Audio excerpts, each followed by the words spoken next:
launch on New Shepard's 25th mission to space and our 7th human mission to space. Well, and now that we're go for launch, which, by the way, never gets old to hear, why don't we go ahead and meet today's crew? Jackie, take it away.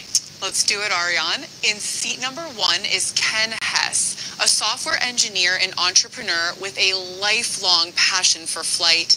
In 2001, Ken started the nonprofit Science Buddies, a K-12 program created to improve STEAM literacy.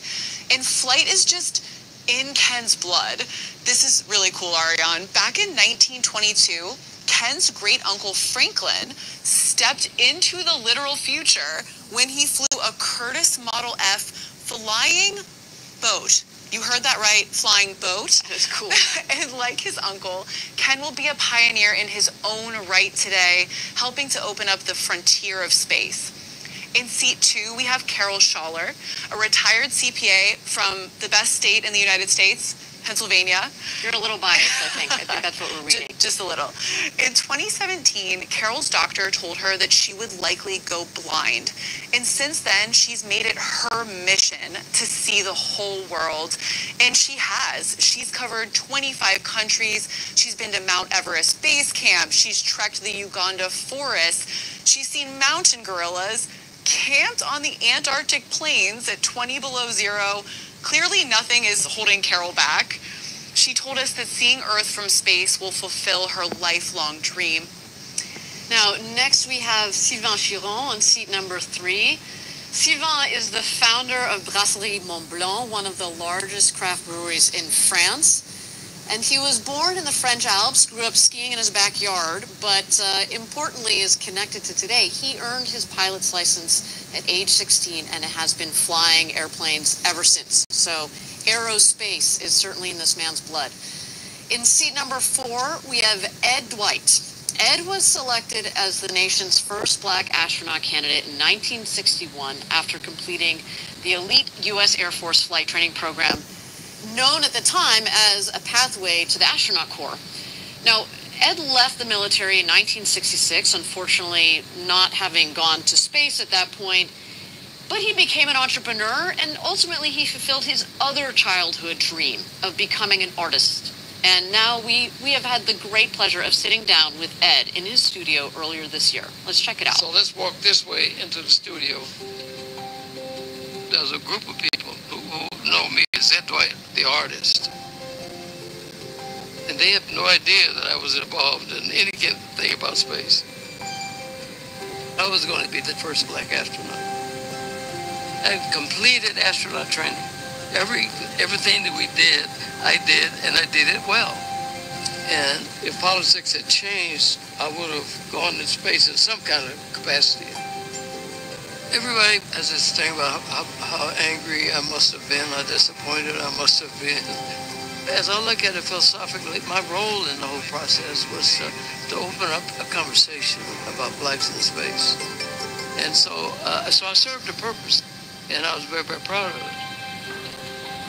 I started out this art career about 45 years ago, and I had never sculpted before in my life. At the time, there was no way to find any black imagery in city parks, museums, galleries, and I thought the black people have contributed to America needs to be honored. I thought the whole idea of going to space with Blue Origin was a fascinating last chapter. He would have been the first black astronaut. That is history that needs to be changed. There's a lot of people that are happy, and I'm more worried about making other people happy than making myself happy, so that all worked out. But when the rocket is roaring and the rumbling and the noise, I think I would done it. That I would enjoy the hell out of. I really, really want to do this because each person that goes up there all of a sudden has a totally different perspective of this little place here. Space can bring people together. If everybody went to space for a space mission and say, oh my God, this place is workable. Oh, it is workable. Let's go back and make it work.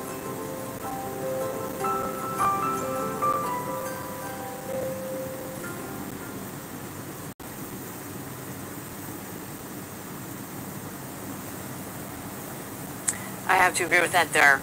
Earth is very workable. It's a workable paradise.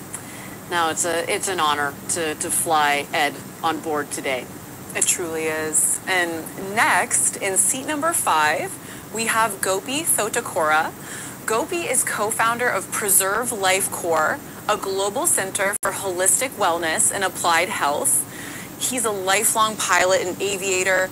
And fun fact for you, Ariane, Gopi learned how to fly before he learned to drive a car. That's really impressive. Yeah, and I don't even like driving, so I am extra impressed here. And Gopi flies jets, bush planes, aerobatics, seaplanes, you name it, and he flies it. It's pretty amazing. I love it. Now, last but not least is Mason Angel in seat number 6. Mason is the founder of Industrious Ventures, a VC fund supporting early stage companies. And Mason calls Colorado home, where you might find him skiing or hiking in the Rockies with his dog, who is named Leo. And yes, Jackie, that does stand for low Earth orbit. So in case it wasn't clear, we've got a couple of aerospace nerds on board. They fit right in here at Blue Origin. Yeah, when you have a dog named Leo, it's you're certified space nerd. It's a sign. It's official. And with Mason, that rounds out our crew today. 6 incredible people that are all ready to have the ride of their life on New Shepard. Now, ride of their life indeed is coming up here in just 2 minutes and 45 seconds to go until launch. Now, Jackie, at 2 minutes is when we go into our bit checks, our built-in tests. But just as importantly, more importantly, the rocket goes into its autonomous mode. So at that point, mission control is there, but they turn the show over to the rocket. So what we're going to be looking for there, the aft fins. So you see a couple of the fins sticking out there at the base of the rocket. Those are going to move back and forth. We want to make sure they have a full range of motion. We will then also keep an eye out for the BE-3 engine at the base of the rocket to gimbal. So the BE-3 engine, there's one of those at the base of the rocket, liquid hydrogen, liquid oxygen, propelling New Shepard today. And as you mentioned earlier in the show, as we see the rocket lift off, what is expelled is just steam. So people have asked, well, how clean is this rocket? We expel steam as it goes up into space, which is just to wrap into this whole idea of, millions of people living and working in space for the benefit of Earth. We want to make sure that we are not contributing negatively. So, of course, that's a wonderful part of New Shepard. So with that, we're going to keep an eye out here for the last-minute checks on the vehicle. We do see that the gantry has been retracted, which means it is showtime. There you go. At the base of the rocket, you see the fins moving back and forth. There are 4 of those fins, 1 on each quadrant.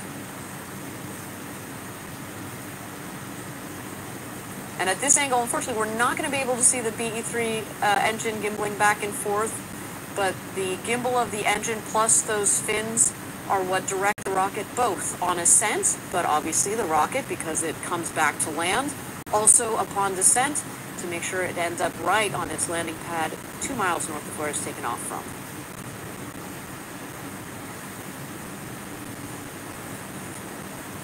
Five seconds. 20 seconds. 15 seconds. All right. Alright, here we go. Final countdown. Let's turn it over to mission control. Let's 9, light this candle. 7, 6, 7, 7, 6, 5, 5, 4, 4, 3, command 1, engine start, 2, command engine start, 1, 0. 0, ignition, and liftoff.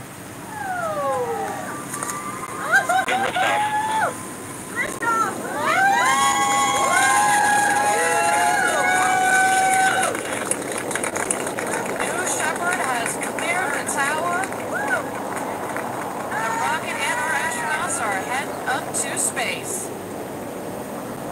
Now you can follow along in the bottom left of your screen. The altimeter on the left. Excuse me, the altimeter on the right and the speedometer on the left.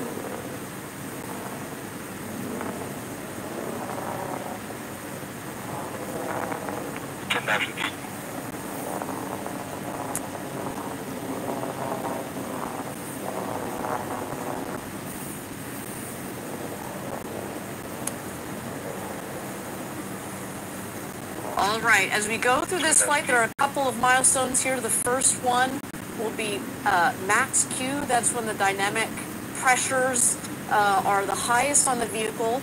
We go from 100% power, pull it back a little bit as we go through max Q, and then ramp her back up to 100%.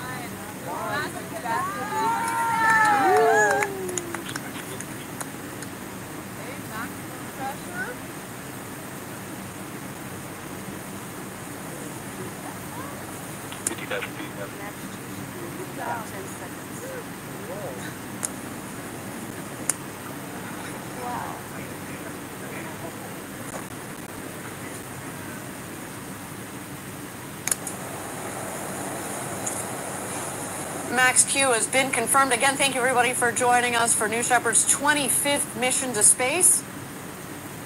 So far, a nominal flight. We have gone through max Q. 100,000 feet. And the vehicle will continue to climb under full power of the BE-3 engine. The next milestone will be main engine cutoff. You'll know when that happens when you see the glow of the engine at the base of the rocket go dim.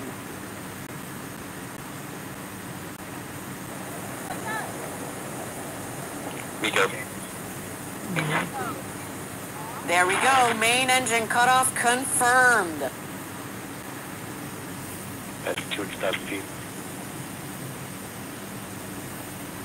Now with the main engine cutoff, with the BE-3 engine turned off, the vehicle continues to climb up towards its apogee, but as you will see on the left side, the speedometer will come down, and once that speedometer hits 0, that's when you know exactly that the vehicle has hit apogee, its highest altitude in the flight of the vehicle. Now I understand that separation of the capsule from the booster has been confirmed. And 0G has started for our astronauts. Shortly here, we're going to let them unbuckle and enjoy the beauty of floating around in 0G, but of course, the spectacular views out of those windows. And I'll say that having passed over 330,000 feet, they are over the Kármán line, so welcome to space, astronauts.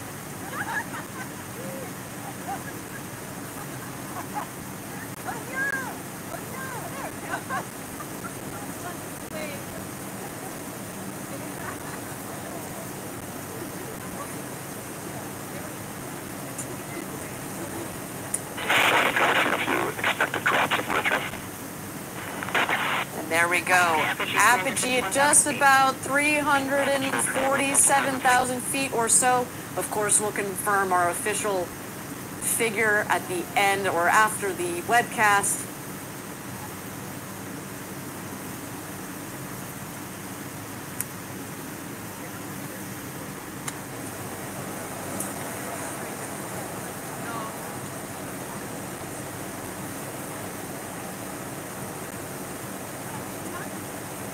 At this point, our astronauts are still enjoying that beautiful 0G up in their capsule. All 6 crew just officially became astronauts. So exciting. Now, thank you again for joining us for the 25th mission of New Shepard, our 7th human flight. And I'll just acknowledge that the milestone figure on the left is a little bit out of sync, but that's okay. Follow along with me through this flight. I got you covered.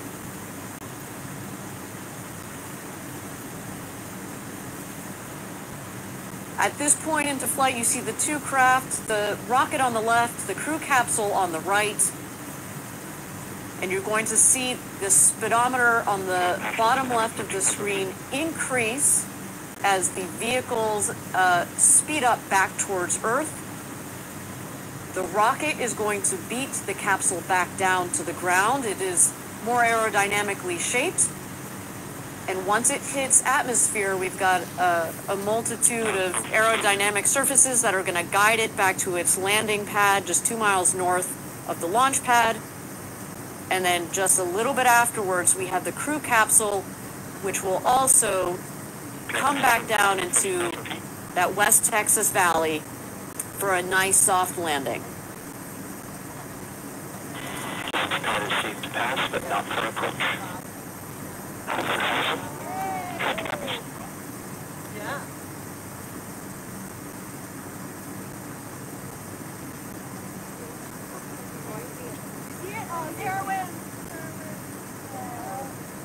Okay, passing 50,000 feet.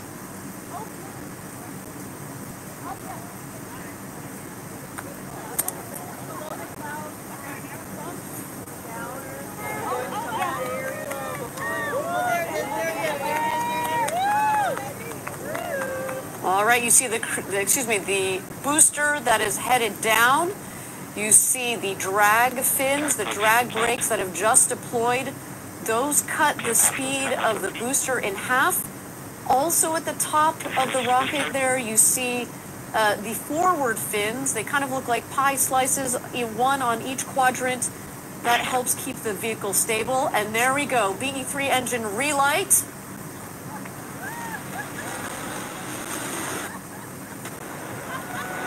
Landing gear deployed. 50 feet, 8 feet per second. Touch up. Autosum started. And touchdown. Welcome home, New Shepard. What a beautiful flight to space and back for that booster.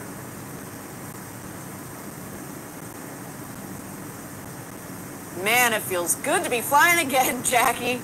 Taking our astronauts to space and back. It is, I mean, every day is a good day at the rocket factory, but flying people never gets old. And I love that West Texas desert dust that gets kicked up, and it's once it clears, a landed booster. It's like a magic trick. It's actually booster just arrived. Yeah, it definitely adds to the drama of landing a rocket from space. And, you know, as we say, landing the rocket is just really one of the proudest moments because it shows the incredible engineering. It isn't magic. It is not magic, Jackie.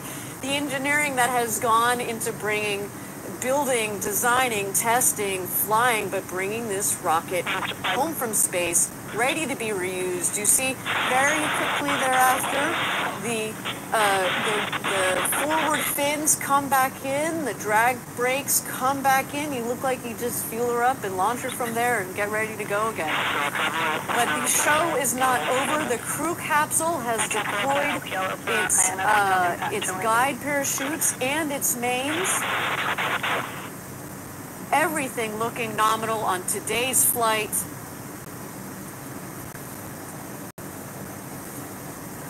Looks like we do have 2 parachutes that have full inflation. The third is not quite fully inflated. But actually, Jackie, this is part of the design. We were talking about my webcast. The first webcast that we did, we tested a chute out. There are multiple redundant factors in this system, and so landing with 2 parachutes is perfectly okay for the system. You'll also see the dust kick out at the base of the capsule as she comes into land. That is the air cushioning system. It's going to kick up a lot of that West Texas dust you just talked about, but it also, there it is, touchdown of the crew capsule. A beautiful flight for our rocket, for our crew capsule, for our 6 new astronauts, Mason, Sylvain, Ken, Carol, Gopi, and Ed. You are officially astronauts. Welcome home, everybody. Now, our team has started operations to safely recover our astronauts from the crew capsule. We send out our safety crew as soon as we have visual connection with the crew capsule coming back from space. So they are well on their way out to meet the crew capsule there. What you're going to see as soon as they get there, the first person on the ground, crew member 7, we've talked about them before, so in this case it'll be Laura Stiles. she is going to go around to each one of the windows, make sure that we've got a thumbs up check from each one of the astronauts. Then you will see the rest of the crew around, safing the capsule, making sure that anything that needs to be vented is vented, we ground it, and then you will see them bring out a set of stairs. The hatch is about a meter or so, a couple of feet off of between the base of the hatch and the Texas floor, so we want them to have a nice smooth exit.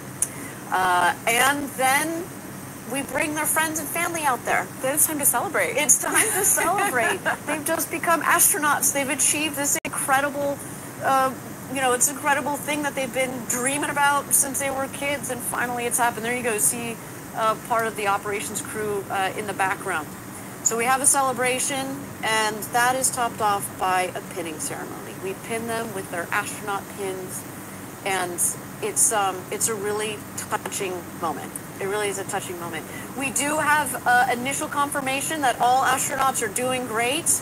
They are probably soaking it all in while still, under a rush of adrenaline. They just want to space and back. Look at that beautiful view of our crew capsule in the desert after our 7th human flight on the New Shepard system.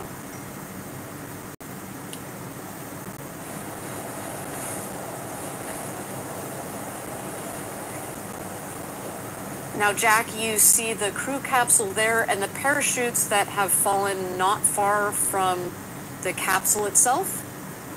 One of the things that indicates is in fact that there wasn't a lot of ground wind out there as they came in. They landed nicely around the crew capsule. And what we just saw there was our drone footage, and then of course here our long-range camera.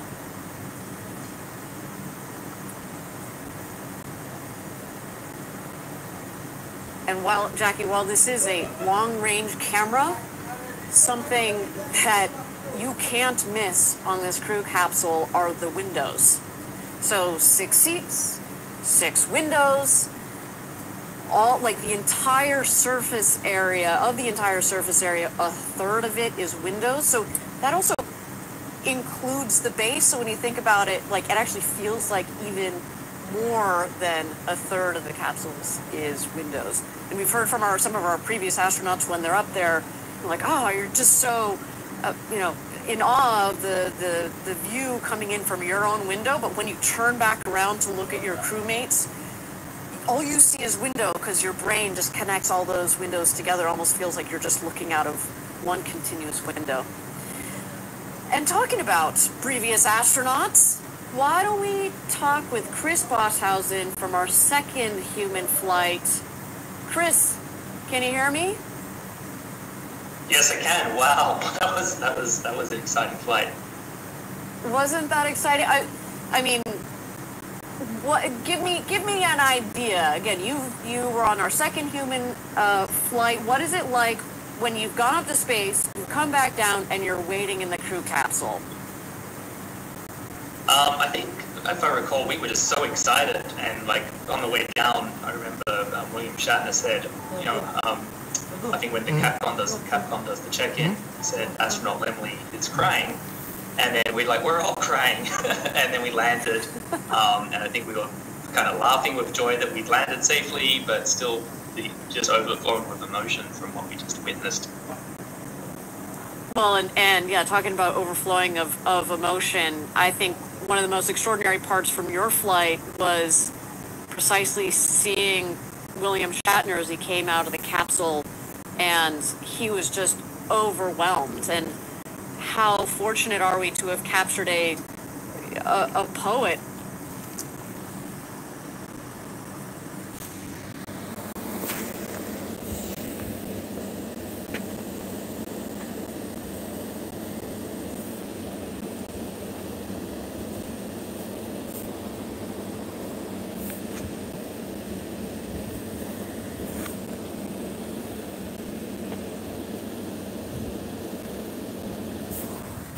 The map cable.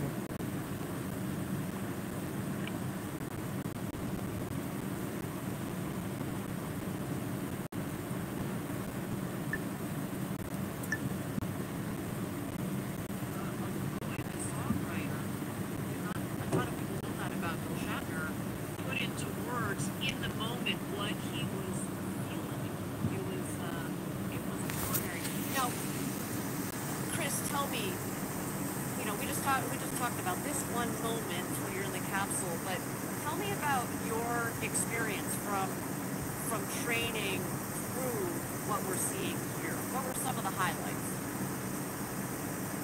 I think probably the training was a lot of fun because we didn't really know each other before we showed up, and even before we flew, we felt like a family. And I think one of the cool parts about the training is, as a crew, deciding how we're going to use our time, and we decided that the thing you can't get on Earth or on a zero gravity flight is the view, and so we made a commitment as a team that we would all enjoy the view. I broke my own commitment because I did 2 somersaults the second I got out of my chair. But that view was just captivating. You might have brought a little Lego man with you?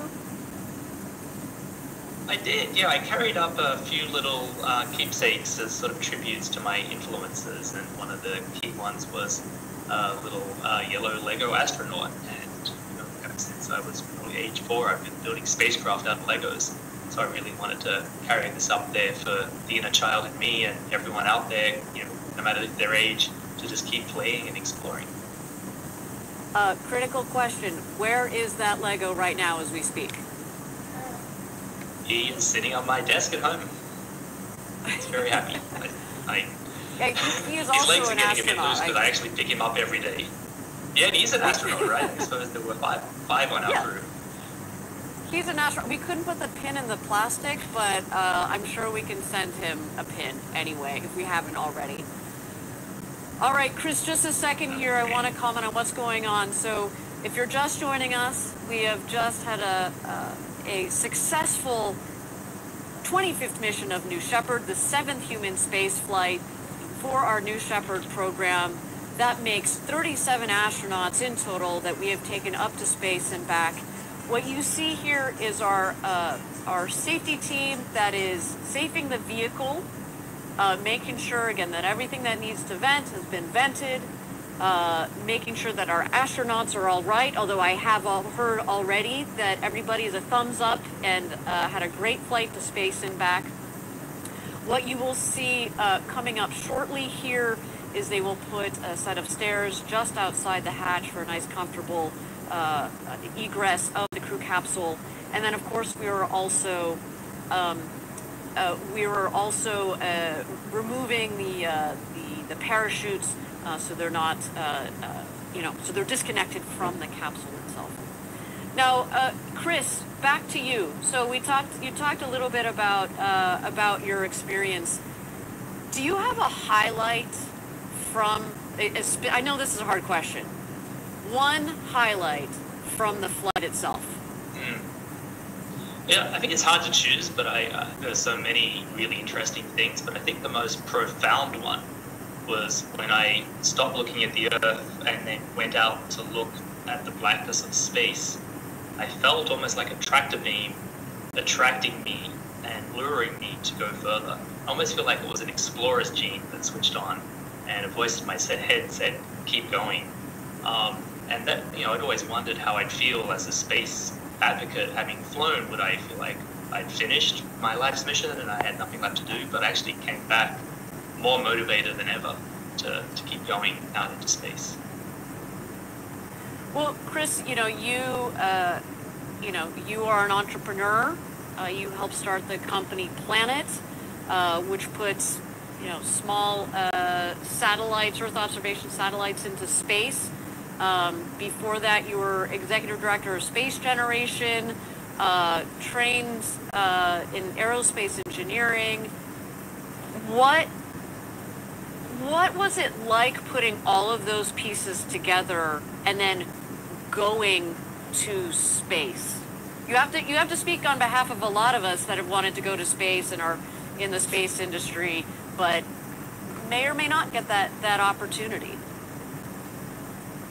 Yeah, I think many years ago when I was a kid, I had pivotal insight that a lot of organizations that have space in their name or talk about space don't actually have things in space, which is sort of the impetus for me to become an engineer and ultimately start, co-found Planet Labs, to actually build stuff and put things in space. So my life goal has always been to make space travel as easy as catching the bus. And I felt to lend credibility to that, I had to, put my money where my mouth is and actually try out this thing that I talked about my whole life. So in a way, it was a very grounding and affirming thing for me to do. Now, obviously this experience has touched you greatly.